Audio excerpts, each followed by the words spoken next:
So afternoon everyone. For this presentation, I'm just going to share with you guys what are the thought process, the design process flow that I use for building my EV3 fish feeder.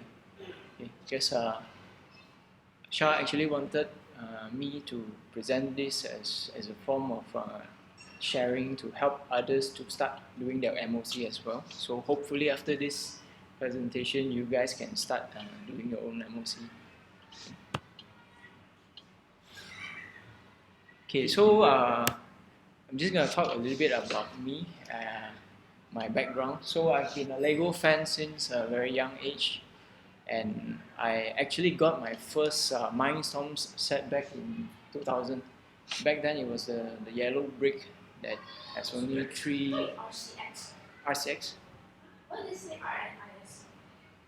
It's called the Robotics Invention System, so short form is RIS.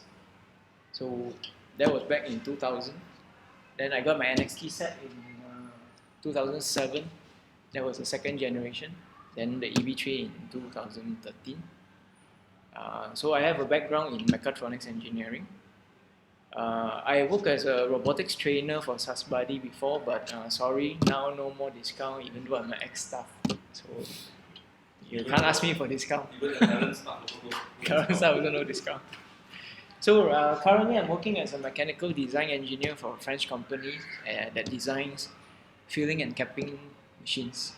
So all the bottles that you use every day, the mineral water bottles, basically it goes into the machine fills it up, cap it, and goes out from the other side. So that's what the company does.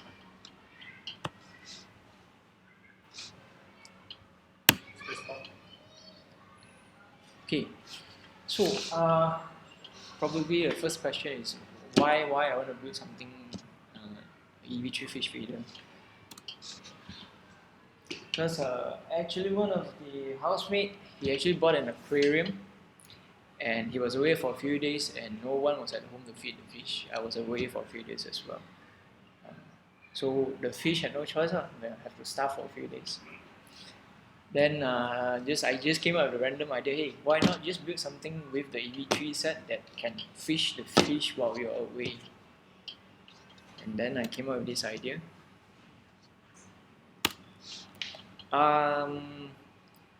For some of you, maybe you might not have the idea where to start or how should I start building something if you want to start building. So normally for me, I would write it down. So I begin with what are the things that I want out of the robot. So I just write it down in simple sentences. So for this fish feeder, so I want it to be a time-based or it can be manual. Means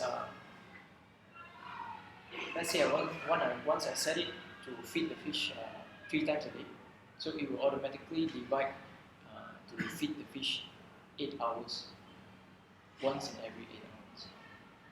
And it can also be manually. It means you touch a push button, it's gonna just feed the fish.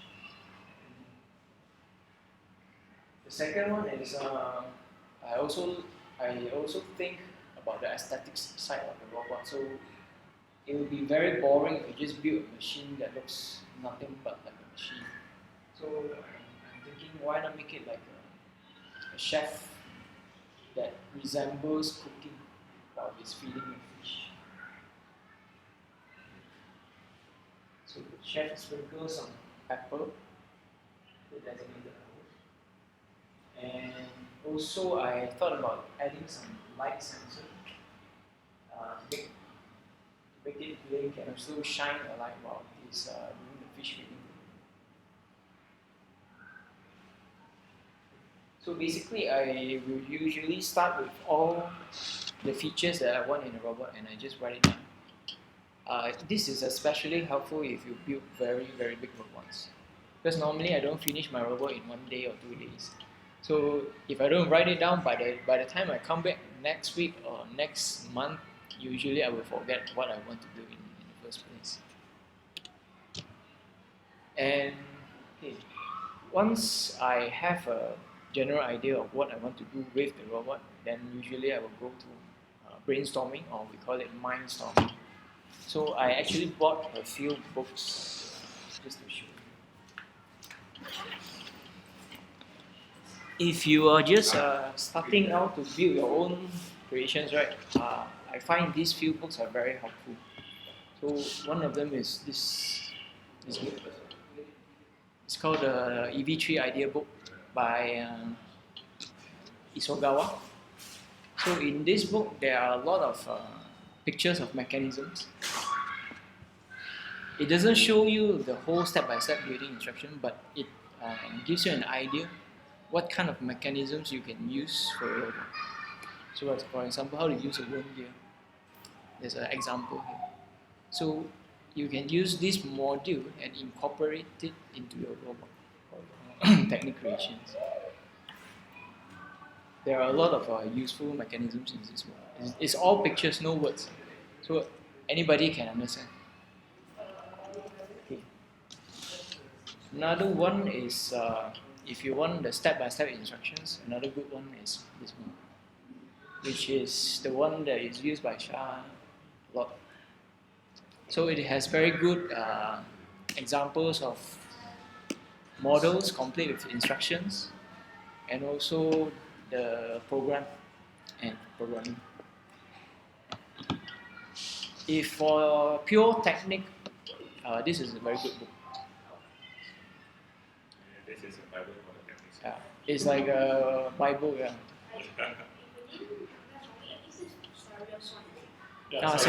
Serious one. Yeah. So if you're starting out and you have no idea how to build stuff, these few books are actually extremely useful. Okay. Apart from books, sometimes I also try to get some ideas from building other people's models, like the one on the left hand side. This one is built by a guy called Arthur from Brazil. He calls it the dancer robot. So in fact, my fish feeder is using one of the mechanisms that is used in this robot. So I'm borrowing his idea to build my robot. Also, of course, once you started building a few more, you can use your own experience from your past models and use it in your new MOC.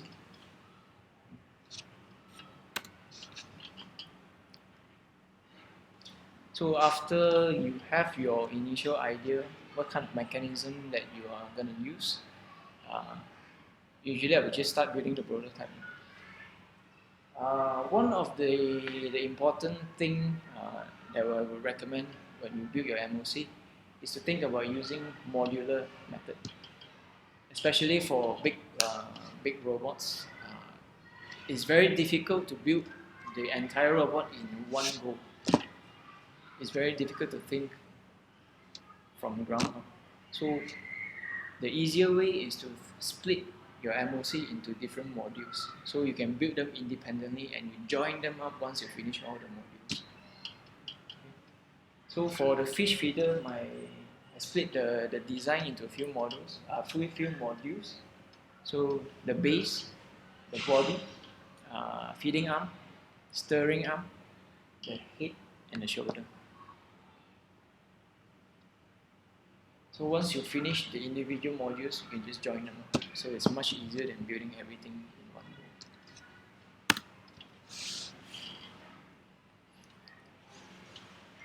So this is how the initial prototype looks like. So the first one was rather short. So, but the rest of the mechanisms are almost there. It's just that it's a little bit too short. Then I modified it to the current one, which is taller. So I added the height for the legs. Okay.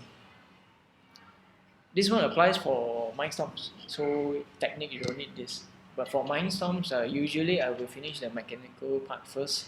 Then I will go into programming. But even programming also, I don't do the whole program in one shot as well. So I will test the functions individually. Just write a small piece of code For example, this one, I put it called feeding sequence. I just want to try the arm, see whether it functions the way I want it to. So it's just a short, very short program, just to test the arm.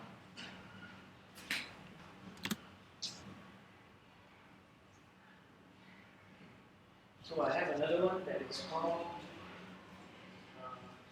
initialization countdown. It means this one is after you set how many times you want to feed the fish. It will initialize. It will set the arm to home position, everything to home position, and will start the countdown. So this one is another small piece of program. So after testing that, I also test the countdown clock.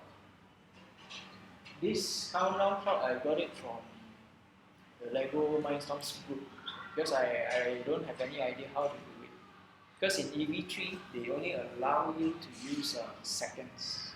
They only have a seconds timer. So they don't have an internal clock that counts how many hours, how many minutes, how many seconds. So I posted a question and asked for help in Lego Mindstorming, and somebody actually shared the code with me. So there's one piece of code here. It's called a my block. So basically, they group all the blocks into one block. It's called a timer block. So inside the block, inside looks like a lot of mathematics going on. So sometimes you don't have to figure out everything yourself. You can just ask for help from the group, and somebody will share it. And you just use them. Yeah. And this is the main program. So it is very long and very complicated, but that's the way I do it. So I do it individually, then I will try to combine all the functions. So it makes everything easier. It makes your troubleshooting easier as well.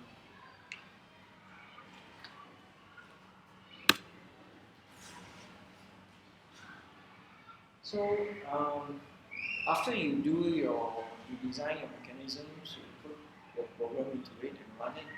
Sometimes you will still need to fine-tune your mechanisms and you fine-tune your program until it works the way you want it to work. Because when you think in your mind, it may be perfect, but when you do it in the real thing, it may have some problems here and there. So you have to fine-tune it. So initially, this is how it looks like. After fine-tuning the final version, this is how it looks like. And for me, another very important part is the documentation. So normally after I build my robot, I will document it in the digital format using a software called Lego Mindstorming. Lego Digital Designer. So it's great for you to share your ideas to others. I think Shah also, you use LDD? I never use LDD. Never use LDD. Myself is just take something, try this way, try that way. There are many ways to do it. You can just use photos or you can use the software. But for me, I'm very comfortable using LDD. It is fast and smooth. It's free to download from Lego. Good user interface. It can also generate step-by-step instructions, but most of the time the instructions are crap. You can't really follow the instructions. But the good thing is this one. It can actually export a bill of materials so you can get exact parts that you need to buy. When you design it in software, you just use this export function. It will give you an Excel table of all the parts and the quantities that you need. So if you don't have all the parts yet and you need to order extra parts, but you don't know how much and how many, so this is a very useful feature.